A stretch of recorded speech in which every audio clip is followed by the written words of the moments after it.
Reading here from Ian Rappaport, NFL Network. Calvin Ridley has found a new team. The Tennessee Titans are signing Jaguar star wide receiver Calvin Ridley, completing their free agency with a splash. A stunner, says Rappaport. It says 4 years, $92 million with $50 fully guaranteed. So this is what I'm talking about. All due respect to Greg Bedard, who was coming in here and told us earlier that the Patriots have a very aggressive offer on the table for Calvin Ridley.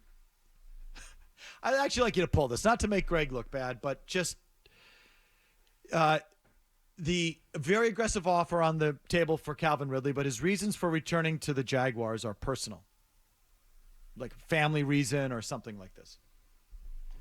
So Calvin Ridley then responds by going to Tennessee. It's kind of close to Florida. Closer. Yeah, I guess. So's Cuba. They don't have a quarterback either. Tennessee. They kind of suck too. Well, they just signed Mason Rudolph. So and they have no quarterback. Yeah. So riddle me this. How do they get the player? Money. They also signed Tony Pollard. And they probably have no state income tax in Tennessee or very low.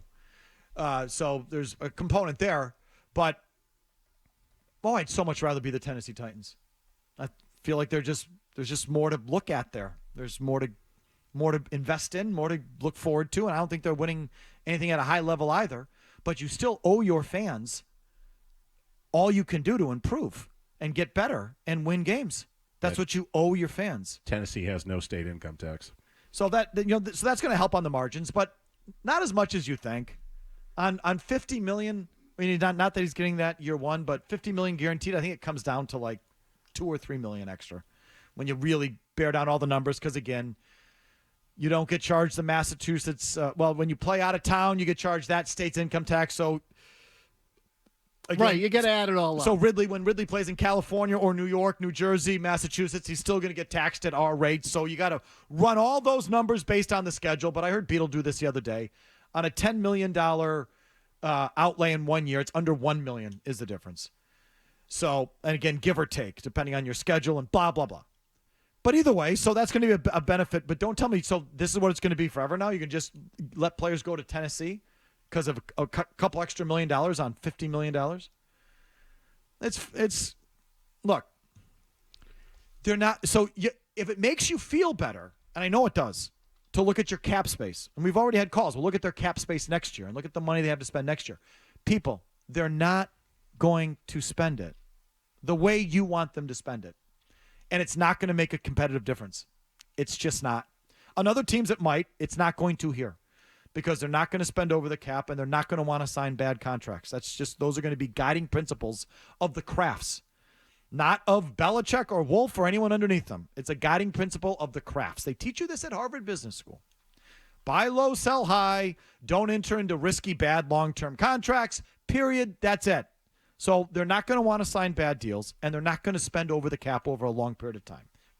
So whip it out and pleasure yourself as much as you want over their cap room and the money they have to spend. It's not going to make a difference. So to me, I'll tell you what, I want to keep an eye on Tennessee in terms of how it works out for them because they signed Pollard at running back, who's, again, 3-down running back. They signed Calvin Ridley at wide receiver. They signed Mason Rudolph, as you said. They already had Levis. So Rudolph was a third-round pick. He's been in the league, 4 years or so. Yeah, but Levis is going to be the starter there. Right, but the point is they also have the 7th pick in the draft, Murray. So, I don't know what they're going to do at number 7. Didn't they also sign someone on defense? I think they did. But anyway, I'll look that up separately. Don't worry about it, Murray.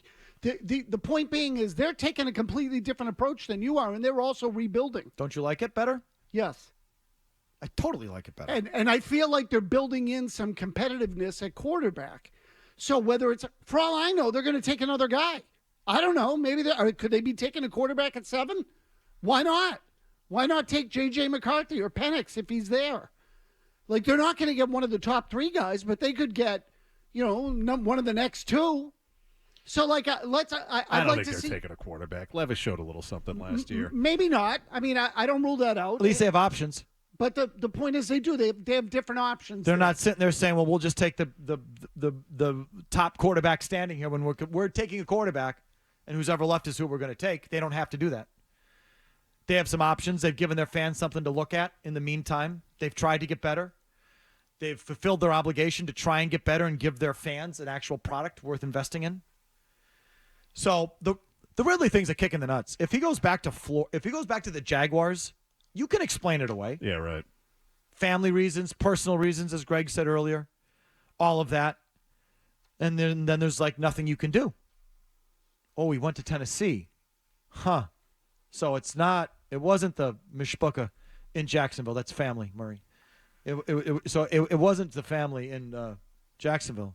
He just wanted the best offer. Right. And the best place, and he went to it. It wasn't you. They've signed a few guys, actually. They signed the linebacker from the Chargers, Kenneth Murray. Remember him? They signed him. I'm talking about Tennessee now. They signed a new center. They signed a corner.